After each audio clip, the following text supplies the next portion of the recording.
Welcome back to my channel. आज का drama भी बहुत ज़्यादा यूनिक होने वाला है, तो इसे लास्ट तक ज़रूर देखिएगा। चलिए ड्रामा स्टार्ट करते हैं। ड्रामा की स्टार्टिंग में हमें हमारी कहानी की मेन लीड जाउसी को दिखाया जाता है और हम देखते हैं वो यहाँ पर क्लासरूम में पढ़ने के अलावा कुछ सोच रही होती है। इसकी वजह से जो टीचर वहाँ होते हैं वो जाउसी को देख लेते हैं कि वो क्लास पढ़ाई पर फोकस नहीं कर रही। इसीलिए हम देखते हैं जो टीचर होते हैं उसको इस बात पर डांट लगाते हैं और ये कहते हैं कि उसे अपने पेरेंट्स को यहाँ पर लाना होगा क्योंकि उसका क्लास में ये बिहेवियर अच्छा नहीं। हम देखते हैं इस बात को सुनकर जाउसी को थोड़ी सी उदास हो जाती है और हम देखते हैं कि फिर से वो पढ़ाई के फोकस में लगी जाती है। यहाँ हम देखते हैं कि टीचर उसे पढ़ा रहे होते हैं पर उसका ध्यान फिर से हम देखते हैं कुछ और बातों पर चला जाता है। इसके वजह से सर उसको फिर से देख लेते हैं और ये कहते हैं कि अगर वो उस तरीके से क्लास में बिहेव करते रहेगी तो उसे अगली बार। और हम देखते हैं जाउसी को जो कि कुछ ड्रॉ बनकर कॉपी में कुछ ड्राइंग कर रही होती है और हम देखते हैं कि वो यहाँ पर कुछ भी नहीं कहती और फिर से अपने ड्राइंग पर फोकस कर रही। देखते हैं जब फिर से जो सर होते हैं वो उसको फिर से उसका नाम लेकर उससे बुलाते हैं और ये कहते हैं कि मैं तुम्हें इतनी देरी से बुला रहा और तुम यहाँ पर ध्यान भी नहीं दे रही हो। हम उसको ये कहते हैं कि वो उसे आंसर देना होगा इस क्वेश्चन पर। हम जाउसी को देखते हैं कि वो इस आंसर का क्वेश्चन नहीं दे पाती क्योंकि उसका फोकस इसमें होता ही नहीं है। इस वजह से हम सर को देखते हैं जो जाउसी के ऊपर बहुत ज़्यादा गुस्सा हो रहे हो। तो ये कहते हैं कि वही इस क्लास में ऐसी स्टूडेंट है जो पढ़ाई पर फोकस नहीं करती है। और हम देखते हैं कि जाउसी को वहाँ पर जो कि ओवर कॉन्फिडेंस में आकर गलत आंसर को सुनकर सर को बहुत ज़्यादा गुस्सा आ जाता है, जिसके वजह से वो जाउसी के ऊपर और ही ज़्यादा गुस्सा करने लगते हैं। और हम जाउसी को देखते हैं जो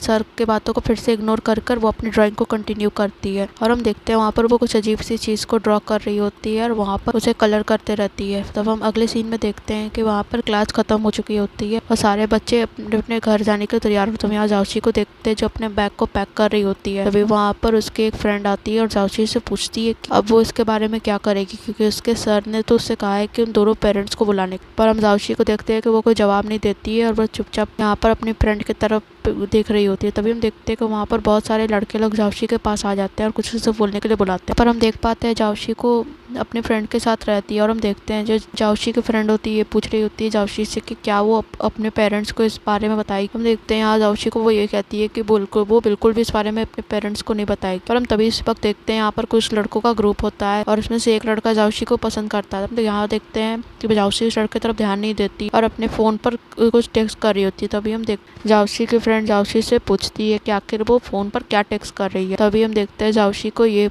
कहती है कि वो अपने भाई को मैसेज कर रही है क्योंकि उसका भाई भी यहाँ इस स्कूल के हॉस्टल में रहता है। पर हम देखते हैं उसी वक्त उसके भाई का जब नहीं आता है और हम देखते हैं वहाँ पर जो बाकी लड़के लोग होते हैं उसमें से एक लड़का उसी के पास जाता है और उसे कुछ बोलने का कुछ बताना चाहता है कि वो उसको बहुत पसंद करता है। पर हम देखते हैं जाउसी को वो उसी वक्त उस लड़के को रिजेक्ट कर देती है और बाकी जो उसके फ्रेंड्स लोग होते हैं उसके ऊपर बहुत ज़्यादा हंस रहे होते हैं कि जाउसी ने उस लड़के को रिजेक्ट कर दिया। तभी हम जाउसी को देखते हैं जो यहाँ पर वापस स्कूल से घर की तरफ चली आ रही होती है और हम देखते हैं कि वो उसी टेक्स्ट मैसेज को देख रही होती है अपने भाई जो कि इसने नहीं कह दिया। और हम देखते हैं यहाँ पर उसी किसी और को भी टेक्स्ट कर रही होती है और हम देखते हैं कि वो उसी वक्त वहाँ पर भी वो आदमी होता है फिर से जाउसी को मना कर देता है। और हम देखते हैं यहाँ पर जाउसी इस बात से बहुत ज़्यादा गुस्सा होती है। तभी हम देखते हैं कि वो यहाँ पर अपने घर की तरफ चली हुई आ रही होती है। उसके पास कोई भी ऑप्शन नहीं होता है पर वो ये इस बात को अपने पेरेंट्स को नहीं बताना चाहती थी, इसलिए वो चुपचाप से घर की तरफ आ जाती है ये सोचकर कि उस बात को अपने भाई से बोलने की कोशिश करेगी। तभी हम देखते हैं रास्ते में जाउसी को एक क्यूट सा डॉग मिलता है जिससे जाउसी अपने साथ उठाकर उससे बात करने लगती है और बहुत ज़्यादा खुश हो रही होती है और उसके साथ बहुत सारी बातें करके और उसे हम देखते हैं कि इस डॉग को नीचे रख के जाउसी यहाँ पर छोड़ देती है। तभी हम देखते हैं कि उस डॉग की जो